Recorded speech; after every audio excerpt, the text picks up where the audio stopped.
তুমি ঢেই মানুষের হাতে ভালোই চাপা মারতে পারো। আরে এই চাপা মারার নিয়ে তো চইলা খাইতে পারি, নইলে তো পথে বয়ে ভিক্ষা করা লাগতো।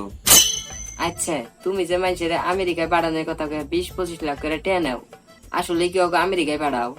আরে না, আমি যদি মানুষের আমেরিকায় পাঠাইতে পারতাম তাইলে আজকে আমি দেশে না, আমিও আমেরিকায় থাকতাম। তাইলে ওকে কোনো পাঠাও। 2-3 লাখ টাকা খরচ করে ছোটখাটো কোনো এক দেশে পাঠিয়ে দে। আসসালামু আলাইকুম চাচা। ওয়ালাইকুম আসসালাম। রান্না করা শেষ, তাড়াতাড়ি খায় যাইও। চাচা, শুনলাম সুমন ভাই নাকি আমেরিকায় পাঠাইতেছেন, তাও আবার মাত্র 3 দিনে। হ, বেচারা অনেক রিকোয়েস্ট করলো তো রাজি না হইয়া পারলাম না। ভাবতাইছি আমিও বিদেশ যাবো, তাইলে আমারও আমেরিকায় পাঠিয়ে দেন। বিদেশ যাইবা ভালো, কিন্তু বর্তমানে আমার কাছে আমেরিকার ভিসা নাই, একটাই আসিল সুমন রে পাঠাইতেছি। দেখেন যদি কোনোভাবে ব্যবস্থা করে পাঠাইতে পারেন। আমেরিকা তো পাঠাইতে পারবো না, তার চেয়ে ভালো তোমারে অস্ট্রেলিয়া পাঠিয়ে দেই, আমেরিকার চাইতে ডাবল টাকা কামাইতে পারবা।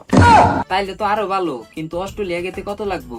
ব্যাগের কাছ থেকে জানেই, ওইটা তো আর তোমার কাছ থেকে নেওয়া যাবো না। মানুষের তো 25 লাখের নিচে পাড়াই নেয়, তুমি 22টা মানুষ, যাও তুমি 16 লাখই দিও। কিন্তু সাবধান, কেড়ে কিন্তু বলা যাবো না মাত্র 16 লাখ টাকাই তোমার অস্ট্রেলিয়া পাঠাইতেছি, এত কমে এখন পর্যন্ত কিন্তু কেড়েই পাঠাই নাই। আচ্ছা ঠিক আছে, কিন্তু চাচা আপনি তো জানেন আমরা গরিব, এত টাকা ক্যাশ নাই।